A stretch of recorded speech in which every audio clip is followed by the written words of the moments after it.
Welcome to the Sui Generis Show, your unique perspective on everything related to your civil rights and the criminal injustice system. With Erica Merrill, I'm attorney Brian Jones, criminal defense and civil rights warrior. Today in segment one, we'll be following up on the sentencing hearing of Marion County Judge Jason Warner and his wife after their convictions related to a 2020 hit and run crash with serious injury to the victim. We're going to take a look at Marion's historic sweeping police reform, including the state's repealing of the Law Enforcement Officers' Bill of Rights. And we're going to be catching up with the proceedings in the trial of Derek Chauvin for the murder of George Floyd in Minnesota. During segment two, we'll be exploring the concept of substantial compliance and how it affects prosecution of OVIs in the state of Ohio. To make sure you don't miss an episode, subscribe on Apple iTunes, Spotify, and all of our social media channels. Look to the law office of brianjones.com for everything you need to know about your civil rights and the criminal injustice system. So Erica, did you see in the news this week, Marion County Judge Jason Warner and his wife were each sentenced to 2 years in prison for the 2020 hit and run crash? I mean, this situation still astounds me. I mean, you just think of like teenagers doing something wrong, trying to scramble to figure out what they should do to get away with it. It's crazy. So if you could just, I guess, update us on, will the judge be released early before serving the 2 years in prison? What do you think? Well, I think you're exactly right, Erica, that this is very juvenile behavior, very immature behavior exhibited by the judge and his wife. The old cliche is a cliche for a reason. The cover up is worse than the crime. And in this case, had they stayed at the scene, had they rendered assistance, had they taken their lumps for the mistakes that they made, I think these two very likely would have avoided a prison sentence. But because they covered it up, because they lied to police, I think the judge in this case was very angry about that behavior in particular, and that behavior from a sitting judge. And I think they suffered the consequences for that. Now, will they serve the entire 2-year sentence? Maybe, it's possible. The sentence is a non-mandatory sentence, so he can apply, he and his wife can both apply for judicial release after 180 days in prison. So they have to arrive to the institution, and then that clock starts on the 180 days. Now, just because an inmate is eligible for judicial release does not mean it will be granted. And, Judge Warner is certainly familiar with that concept. So while we haven't seen the formal sentencing entry come out of the court yet, it's likely there will be additional sanctions in this case, including restitution, as well as the possibility of being subjected to post-release control or possibly probation above and beyond the prison sentence. I can't wait to see what happens next with this. It is so interesting. But what's confusing me is that he's barred from serving office, yet we're still calling him a judge. Why is that?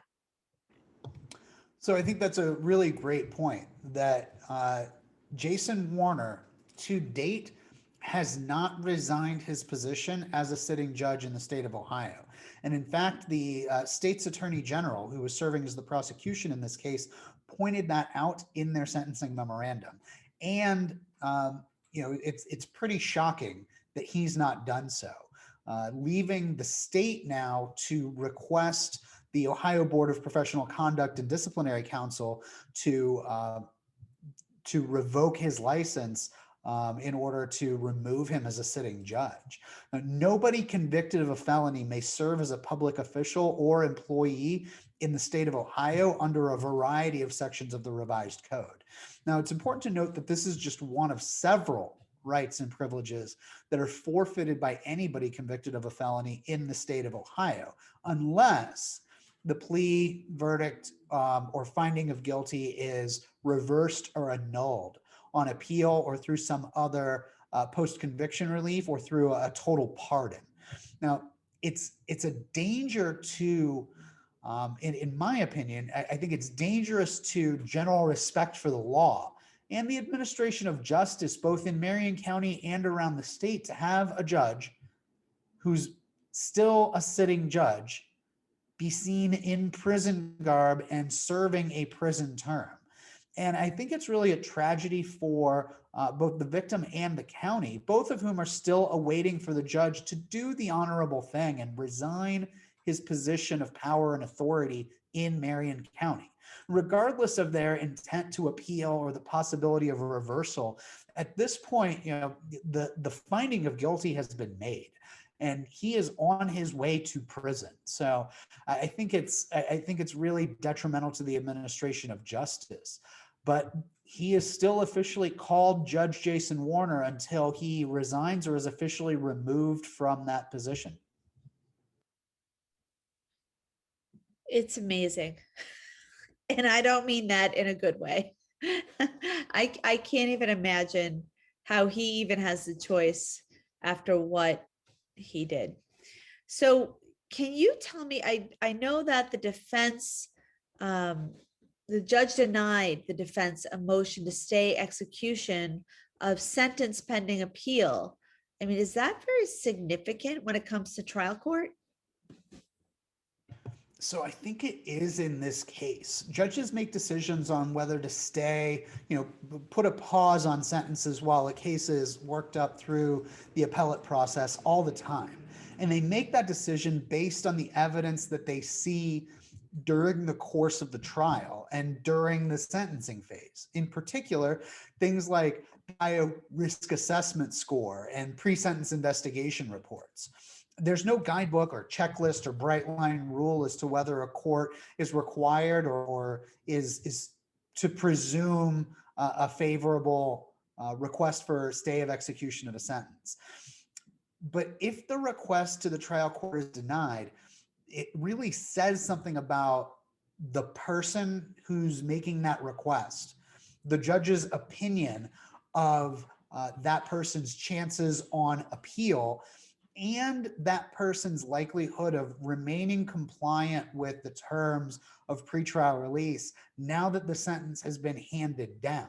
Now, the Warners can absolutely petition the Court of Appeals for a stay of that sentence during the course of the appeal, and specific facts must be introduced during that request period according to the rules of appellate procedure. In this case, both the judge and his wife were denied release on bail, and their motions were denied to stay the execution of the sentence. Now, once the court's sentencing entry is filed, it will reveal when Judge Warner is ordered to begin serving his sentence and when his wife is ordered to begin serving her sentence. Both parties filed motions both for acquittal and motions to renew their motions for acquittal that were filed originally during the trial of this case. And all of those motions were also denied. So as far as the trial court is concerned, this case is concluded. Well, one thing I like about you, Brian, is that when you bring up an interesting case, you really follow it through, and we hear about it when there are updates. So this is a really good example of you updating us on all of the changes and what's happening as things go through the court system and what your opinions are on that. And I find it fascinating. So thank you so much for keeping us up to date. And I know you'll be doing that again later in the interview. Absolutely, Erica. And keeping everybody up to date about police reform, did you see in the news this week that Maryland has enacted historic police reforms, including the repeal of the Law Enforcement Officers Bill of Rights, the so-called Law Enforcement Officers Bill of Rights? And they've overridden the governor's veto of those reforms. Wow. Just when I think I've heard it all, I have not heard of this Law Enforcement Officers Bill of Rights. Can you give us a little bit of information on what that is and what we should know about what's going on with that? So Maryland was the first state to adopt one of these things back in 1974, and theirs was one of the most restrictive in the country. Since then, 20 other states have adopted law enforcement officers' bills of rights. They are legislation designed to protect officers from undue department discipline, um, demotion, dismissal, for misconduct, without requiring and providing particular processes and procedures for investigating that misconduct and other complaints. Maryland's in particular was recently highlighted in 2015 when critics pointed out that the officers who murdered Freddie Gray by handcuffing him, hog tying him, and throwing him in the back of a paddy wagon, and then intentionally swerving down the road as his unconscious and then ultimately lifeless body banged back and forth from wall to wall, leaving him with fatal spinal cord injuries. He was paralyzed before he was dead. Um, they avoided discipline because of the law enforcement officer's Bill of Rights. So this particular version of the law, the Maryland version, came to the public scrutiny in 2015, and it's taken 6 years to get it off the books after those officers exploited it to avoid consequences for that homicide. My God, the description of what happened to him just makes me so sad. I can't even believe that these are the people that we trust to keep us safe. I mean, even if somebody does something wrong, they certainly don't deserve to be handed out a death sentence from the arresting officers. Absolutely. A traffic violation, a warrant for missing court should not result in a death sentence. Agree 100%, Erica. What other reforms were implemented as a result of this bill? So there were 5 other reform measures that were passed, 3 of which the governor attempted to veto. The Democrats in the House and Senate promptly overrode those vetoes, and all 5 measures were ultimately passed. So there is a new procedure to discipline officers found guilty of wrongdoing. It will involve the input of both police departments and civilians. That will now replace the law enforcement officers' Bill of Rights. And the other reforms include a statewide use of force policy, expansion of access to police disciplinary records for the public, more severe penalties for cases involving excessive use of force, limits on the use of no-knock warrants, and mandatory statewide body cam usage. There'll be a prohibition on acquiring surplus military equipment and the creation of an independent unit in the Attorney General's office overseeing the entire state, which will investigate all police-involved deaths. Wow. I mean, these reforms sound like they're really going to make a positive change for the future. But you and I both know that there are always going to be people on the other side of the argument screaming that this is anti-cop. What would you say to that sentiment?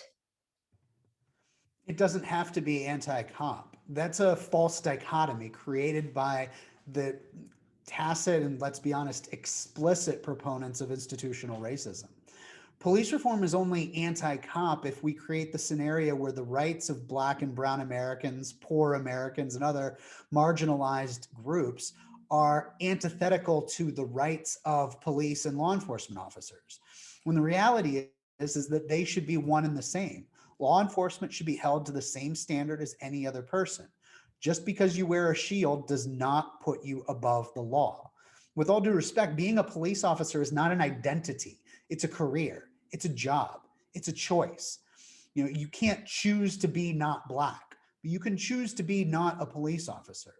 This anti-cop stigma is designed to create division among us citizens and our communities that really should be united in the effort to reform policing. Because let's remember that this country, the most patriotic thing, the most foundational thing about being an American is being skeptical of your government. And there is no government official that we come into contact more frequently than law enforcement officers.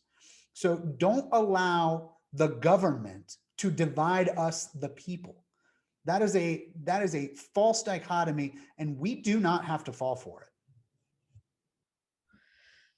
Well, I appreciate your clearing that up. And I can absolutely see the difference with the way that you explained it, because you're right, it is a job. And even if your family has been in that institution for years, and your grandfather was a cop, and your dad was a cop, and you're a cop, and your kid's a cop, I mean, it still doesn't mean that you have to be a cop. And we certainly want to take care of our cops, but like as you said, it does not mean that you are above the law and that you can just kill people at random without consequences. Speaking of people who kill indiscriminately, Erica, Derek Chauvin has invoked his Fifth Amendment right to remain silent and decided not to take the stand in his trial for the death of George Floyd. Did you see this in the news this week, Erica? Yeah, I did. And it's disappointing because I'm sure a lot of people would have had some satisfaction in having him get up there and have to answer for what happened. But one thing I'm curious about, because unfortunately there's something new every week, it seems like, coming out in this vein. Like, how did the shooting of Dante Wright on April 11th affect the trial? Do you think it had any effect? I think it absolutely did. The timing of this new tragedy is terrible for the defense. The video of the stop was released to the public, and everybody saw with their own eyes this officer mistakenly pulling her firearm and fatally shooting this young man in the back. Uh, Demonstrations and protests have flared up, which has met with the already tense community atmosphere resulting from the Derek Chauvin trial. The defense even moved to sequester the jury, lock them up in a hotel for the remainder of the trial. The trial judge denied that request quite swiftly, but I can't blame him for making the request, because there's no way that jurors can get from the courthouse home and back to the courthouse without seeing news about Dante Wright's death, and having them be further swayed against law enforcement, and that's going to work out real poorly for Mr. Chauvin. While jurors were, they were admonished to not consume media about the case, there are First Amendment rights at play, and I think limiting a juror's access to information outside of this case is really a bridge too far. So I understand why they made the request, and good on them for fighting for their client, but I just don't see how the judge could grant that request in this situation because of the circumstances that they're requesting it. It is a positive sign that community authorities have acted swiftly. She resigned on her own, but she has also been criminally charged for her actions. And obviously there's ample disagreement about the adequacy of the manslaughter charge. It's good to see finally a police officer treated like any other citizen. I absolutely agree with you. And although I don't want to see anyone else die in this manner, uh, it is definitely, as you said, good timing for getting the right kind of results out of this trial, where somebody is finally being treated the way they need to be treated. So it's so interesting. And I love when you talk about trials and strategies. And I'd love if you could tell us a little bit more about the Fifth Amendment, and why would Mr. Chauvin choose to exercise his Fifth Amendment right? I mean, you'd think that he'd want to get up there and talk about why he's innocent. Well, I think it's important to remember that it is the government's burden to prove beyond a reasonable doubt each and every element of the offense that they are accusing Derek Chauvin of. The defendant is under no obligation to take the stand, and there are a variety of reasons why he might not want to. For example, he may be concerned about the introduction of evidence that wouldn't come in unless he testifies, other negative information about him. He may be uncomfortable with the idea of being cross-examined and his ability to weather what is going to be or would have been an emotionally brutal cross-examination. He may be confident in the presentation that his defense has put on so far and not want to risk, uh, poking any holes in it, so to speak. He may just be uncomfortable taking the witness stand, although he is a law enforcement officer, and during their most basic of training, they're taught how to be witnesses. They're taught how to withstand that cross-examination. They're taught how to deflect any sort of impeachment that a cross-examining attorney might bring at them. So, there are a variety of reasons why, generally speaking, people wouldn't want to take the stand in their own defense, many of which don't apply to Derek Chauvin. So why did he choose not to take the witness stand? Why did he stand on that? That's a question that him and his defense team will ultimately have to answer during closing argument, because that's a kind of a reality that defense attorneys face, is that exact question from jurors. Why didn't your client take the stand? And many defense attorneys choose to just ignore it and pretend that that elephant isn't in the room. And I think they do so at their client's peril. I think you're right. It's the easy road for sure. And if you can use the stand to further your case and you have a smart enough attorney to help you with the strategies and the types of questions that should be answered, and to help coach you through deflecting what the other side is going to do to you when you get up there, then that's much better for your case and a much better way to get the best outcome using the right attorney. Precisely. That's exactly the truth. And the other thing is, Erica, is that it gives the prosecution another reason to put on rebuttal testimony. So they may be trying to limit the breadth of the state's rebuttal case. Oh, I see. Well, that's really interesting. Rebuttal testimony. What is that? And why is it allowed? So because the state bears the burden of proof, they get to go first and last. So they get a second chance to put on evidence in rebuttal, in contradiction to the evidence that the defense puts on during their case in chief. They can't put on a new case. They can't introduce new evidence. Their rebuttal evidence has to be directly related to facts or implications raised by the defense. It's not always used. In fact, it's pretty infrequently used in criminal trials, but in a case of this magnitude, it is frequently applied. It's a tool that a skilled defense attorney will take into consideration during their case in chief, during the defense case in chief, because the defense doesn't get another bite at that apple to put rebuttal evidence on. So the only opportunity at that point is closing argument for the defense. I'd say that your clients are lucky that they have you because that all sounds somewhat confusing, especially for somebody that is not in court every day, thinking about these strategies, keeping up with the changes in the law, and following other cases to see what happens in them, and really taking that on when you're using that information when you're going forward with the cases for your clients. So, I mean, it's a great time for me to mention that, if anyone has a criminal matter that they have questions on for themselves or for someone else that they know, absolutely give the law office of Brian Jones a call, because they just prove over and over again through these interviews and through their performance in the courtrooms for their clients, on behalf of their clients, just how skilled they are and what experts they are in criminal law.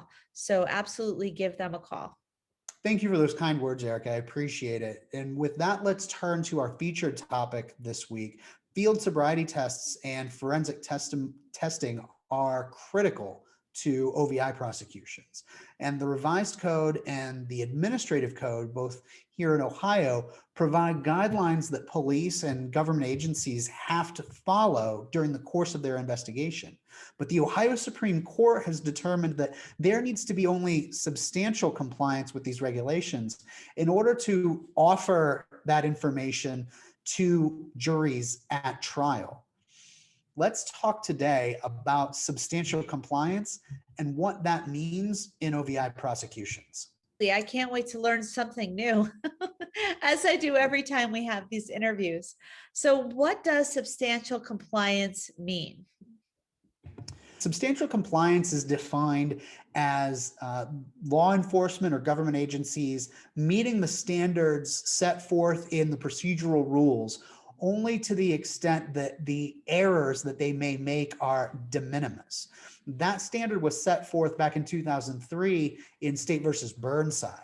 Now, a de minimis violation or a de minimis error is a term of art in the law, and it means it lacks any significance or importance. It's so minor that it doesn't merit any actual attention. In other words, errors that are so tiny that errors in following the regulations are so insignificant and so tiny that we can just ignore them and pretend that they didn't happen. And the evidence can still come in against the accused person.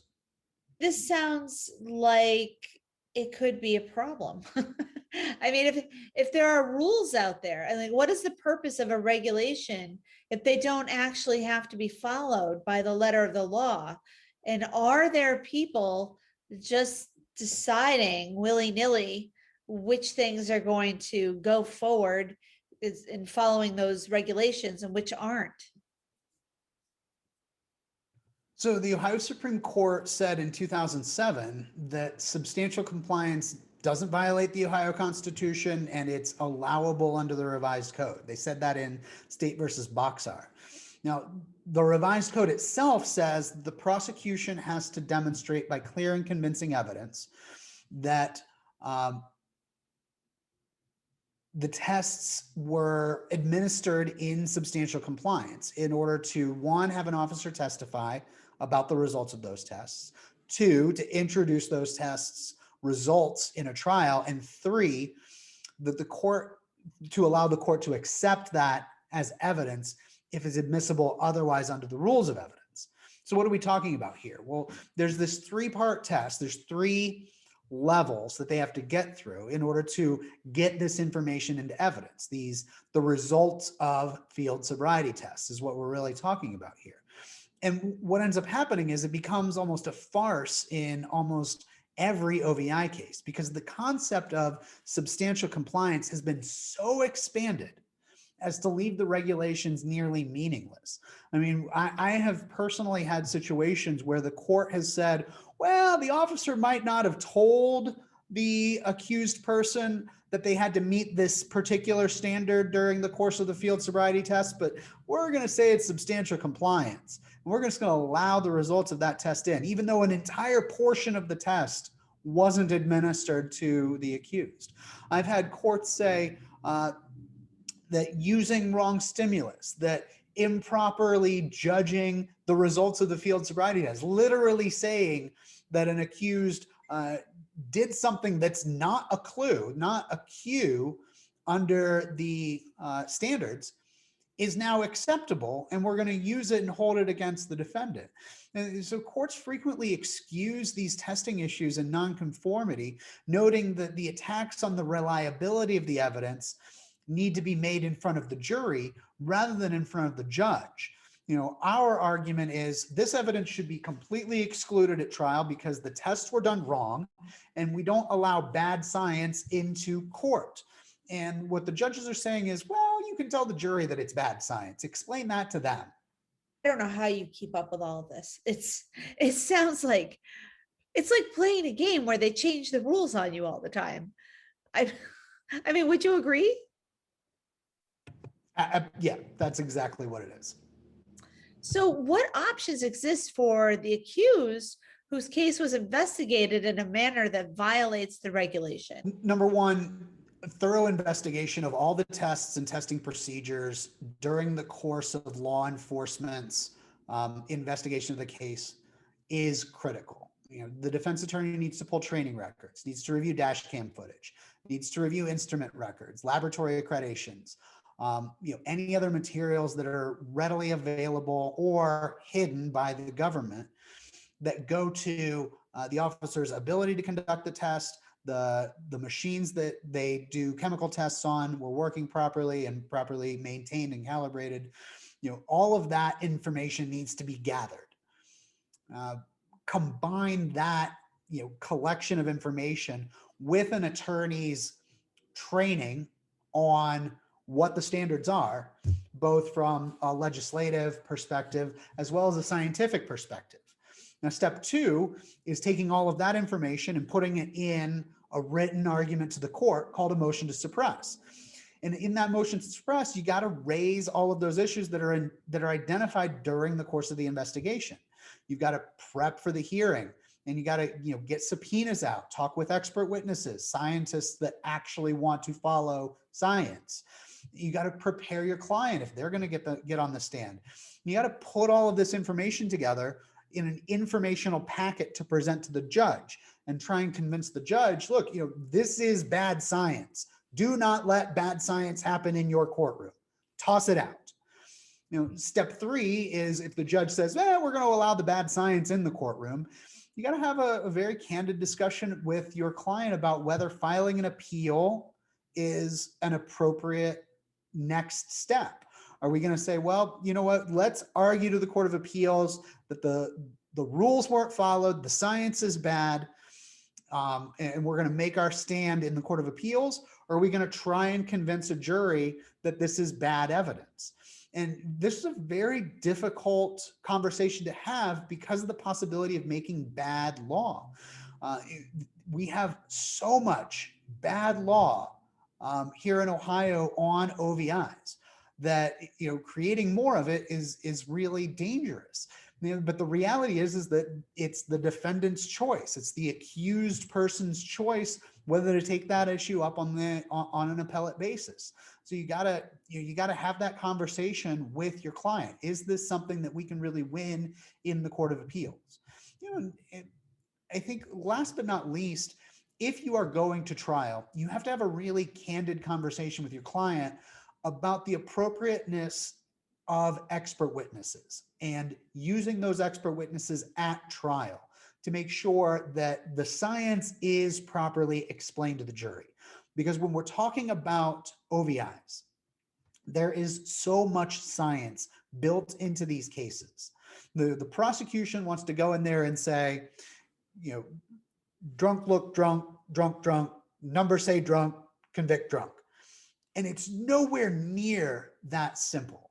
The average person's ability to perform on the balance and coordination tests is so low from just a basic existence threshold that those field sobriety tests have, in my opinion, almost nothing to do with actual impairment of the ability to drive a car. The variety of things that can and will go wrong during the course of a chemical test, not the least of which is the lack of maintenance and any sort of cleaning and calibration procedures conducted on the machines that do the breath tests. It would absolutely revolt anybody that has even the slightest germ phobia. These machines are absolutely disgusting on the inside and cannot be relied upon. Having an appropriate scientist take the witness stand and explain that information is very important to the success of an OVI defense. So, there are options available, but you've got to take the right steps to make the appropriate challenges. I mean, that makes a lot of sense. And I know what you're saying is true. I mean, even like me, like I am flat-footed. I am not good and balancing. And it doesn't matter if I've had a drink or not. And I know a lot of people are like that. There's a lot of reasons. Like if somebody had concussions, they could just be off balance on a regular basis. If somebody's on medication or not on their medication, I mean, there's just so many factors. And like you were saying in many of the previous interviews, like even some of the test results that they have can be inconclusive later because of how things are handled, how the blood or the urine is handled, how long it was sitting around.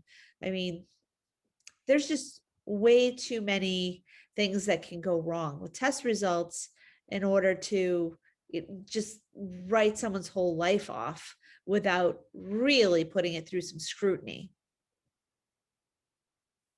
I think you're absolutely right. And that's, it's really just the tip of the iceberg. There are ways to do these investigations properly, and it's difficult. It is science, and science is difficult. And unfortunately, the reality is that the government in this area is lazy, and difficult. Difficult and lazy do not go together and produce reliable results. And we're going to talk about that more next week. But before we get to that, I want to thank you, Erica, and I want to thank everybody for listening to our show today, watching this show. And I want to remind you that if you want to become informed and stay informed about how the Ohio Supreme Court is interpreting the standards of performance in science as it applies to field sobriety testing and OVI investigations, stay informed about police and government accountability actions, and keep up to date on the most controversial trials in the United States and everything related to your constitutional and civil rights, look to the law office of brianjones.com or find us on our social media channels, facebook.com/Central Ohio Criminal Defense, and on Twitter, Instagram, and TikTok at TLOBJ. We will be back next week with a sui generis perspective on the next big thing in civil rights and criminal injustice system news, as well as a discussion of field sobriety tests under the current NHTSA manual. Now, my grandfather always told me, Erica, when we parted ways, hey kid, don't do anything I wouldn't do. And to that, when I part ways with my friends, I add, if you do, and you get caught, call me. I'll defend your rights as I'd want mine defended.